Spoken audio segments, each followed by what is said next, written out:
And then the next thing we need to have a think about is how are we going to add colour to our creature. Now, if we had been at school, we'd have been doing rubbings, but I just think that's going to be too challenging to kind of set for you, really. So I'm going to think about the colours. I don't want one colour, I want to add a few colours. So I think I'm going to make her sort of purpley and pink.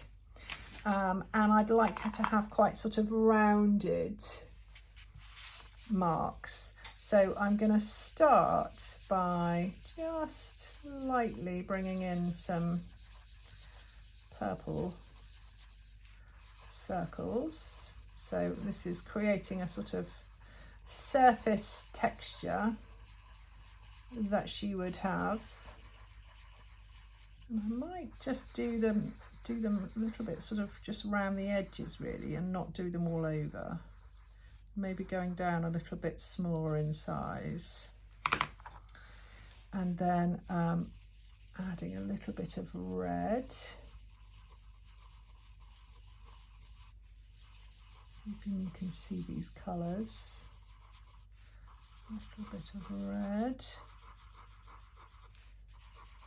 Now, what I would suggest you do is colour everything in and then attach the eyes, because actually when you've got to work your way around a three-dimensional springy thing, it's not that easy.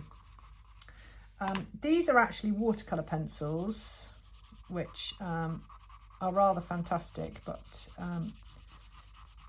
obviously you probably won't have them, so I'll just leave it like this. And then I think actually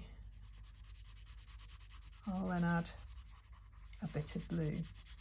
So when you start colouring your sea creature, what I want to see is some nice bold colouring in.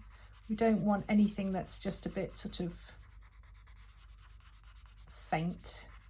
If you have got whatever colours you have got at home, whatever type of materials you can use. So if you've got paint, if you've got watercolour, if you've got coloured pencils, if you've got felt tips and Sharpies, just whatever you can use.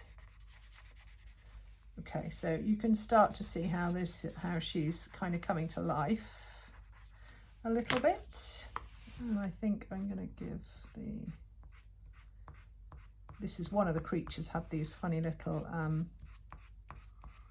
sort of fin bits that stuck out with wavy bits on, and you can see how that would look once I'd carried on colouring that in.